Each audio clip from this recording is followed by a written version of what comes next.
कपड़े धोने वाली बहू। शादी के पहले से ही विभा को कपड़े धोने का बड़ा शौक था। कभी नल के नीचे तो कभी तालाब के पास। अरे मेरी नीली वाली लुंगी नहीं दिख रही है। विभा की अम्मा, कहाँ रखी है लुंगी? अरे वो तो विभा ने परसों ही धोकर रखी थी आपकी अलमारी में, देखो वहीं होगी। वो ना मैंने आज धो दी, मुझे लगा कि गंदी हो गई होगी। अरे कैसे गंदी हो गई थी? उसे तो मैंने पहना भी नहीं। हे भगवान, इस लड़की के कपड़े धोने की आदत से परेशान हो गया हूँ मैं। जितना तो घर में राशन नहीं आता, उससे कहीं ज्यादा डिटर्जेंट पाउडर का खर्चा है। इसकी शादी करवा दो, शादी जाए अपने घर में ही करे काम, फिर चाहे घर के कपड़े धोने हो या पूरे गांव के। हाँ ठीक बोल रही हूँ, देखता हूँ मैं कोई लड़का। वो दिन भी आ जाता है जब विभा को देखने लड़के वाले आ जाते हैं। लड़की मुझे अच्छी लगी। होने वाली सास कहती है, बेटी अगर कुछ पूछना है तो पूछ लो। वैसे तो हमारी लड़की बहुत ही शर्मीली है, जो बोल दो वो मान लेती है, इसे क्या पूछना होगा। अरे कैसी बात कर रही हो माँ, मुझे इन लोगों के घर रहना है, सवाल तो कई है। हाँ हाँ बेटा, पूछ लो ना, क्या पूछना है। आप लोगों के घर कपड़े कौन धोता है? सास का मुंह बन जाता है।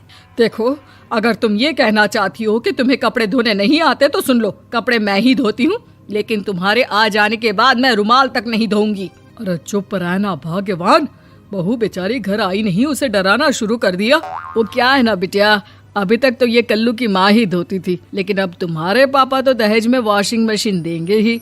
तभी विभा की माँ बोल पड़ती है, सवाल भी पूछा तो क्या। वैसे भाई साहब, मशीन की तो फिर भी कपड़े धोने की कैपेसिटी होती है। मतलब जो बिटिया दे रहे हैं ना विभा, इसे कपड़े धोने का बहुत शौक है। ये आप लोगों के क्या, आस पड़ोस गांव मोहल्ले सबके कपड़े धो दे और उफ तक ना करे।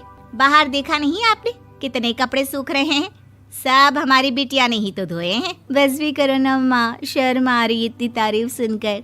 और तो और एक दाग निकाल कर दिखाओ तो मान जाऊं। हाँ अच्छा, माफ करना बेटा, मैंने गलत समझा। हमें तो रिश्ता बहुत पसंद है। और ऐसे जुड़ जाता है रिश्ता कपड़े धोने का शौक रखने वाली विभा का। उसकी शादी हो जाती है कोयला फैक्ट्री में काम करने वाले कल्लू के साथ। शादी के बाद अचानक विभा चिल्लाती हुई सास के पास आती है। सासू माँ, अरे सासू माँ कहाँ है आप? ये तो धोखा है, धोखा दिया आप लोगों ने मुझे। इसे ससुर के चक्कर के बारे में पता चल गया। अरे तो उसमें तुझे क्यों धोखा मिला है? अरे नल में पानी नहीं आता, कपड़े कैसे कब धुलेंगे? अच्छा, तू पानी नहीं आ रहा उसकी बात कर रही है। तो आपने क्या सोचा? कुछ नहीं। अच्छा, तेरी माँ ने कहा था कि कपड़े धोने का शौक है तुझे, याद आया मुझे। शौक बोलकर कपड़े धोने वाले मेरे जुनून को कम ना आके सासू माँ, कपड़ा धोना मेरा गुरूर है। तभी पति भी वहाँ आ जाता है। अभी मैंने इसे सनी देओल की फिल्म दिखाई है, उसी के डायलॉग मार रही है माँ। अच्छा सुन, साफ साफ बता रही हूँ, पानी सुबह 4 से 6 और शाम को 10 से 12 आता है, समझी? विभा टाइमिंग सुनकर हैरान हो जाती है। ये क्या भूतों का मोहल्ला है? सुबह 4 बजे उठकर कौन कपड़े धोता है? 4 बजे टंकी में पानी जाता है, फिर सारा दिन धोना ना, किसने मना किया? अरे कैसी बात कर रही हैं? 200 लीटर की टंकी में कितने कपड़े धो लूंगी मैं? सुबह ही उठ जाऊंगी मैं। अब क्या था, विभा सुबह 4 से लेकर रात के 12 बजे तक कपड़े ही धोती रहती। एक रोज सास पड़ोस से निकलकर कहीं जा रही होती है कि साथ वाली कहती है, हाँ कल्लू की माँ, जरा ये बताओ कि 2 साड़ी है, 2 ब्लाउज और एक पेटीकोट और एक नाड़े वाला लंबा कच्छा। हाँ तो? अरे तो क्या, कितना लोगी धुलाई ये बताओ। धोबन दिख रहे हैं हम क्या? हमारे पति सरकारी नौकरी से अभी रिटायर हुए हैं और बेटा सुपरवाइजर है कोयला फैक्ट्री में। धोबन समझ रखा है हमें? हाय रे कल्लू की अम्मा, माफ कर दो, वो तो मोहल्ले में यही सब बता रहे थे कि तुमने बहू को कपड़ा धुलवाने के काम में लगा दिया है। सास को पड़ोसन की बात सुनकर गुस्सा आ जाता है। वो घर पहुंचती है जहां घर के बाहर ही इतने सारे कपड़े सूख रहे होते हैं जितने कि किसी धोबन के घर पर। अरे ओ कल्लू की दुल्हन, बाहर निकल। माँ जी यहीं आ जाओ, बाथरूम में चादर धो रहे हैं हम। अरे अभी हम धोते हैं, तुमको बाहर निकलो। ये आस पड़ोस वाले बोल रहे हैं कि हम बहू से कपड़े धुलवा कर उसे कपड़ा धोने वाली बना दिए हैं।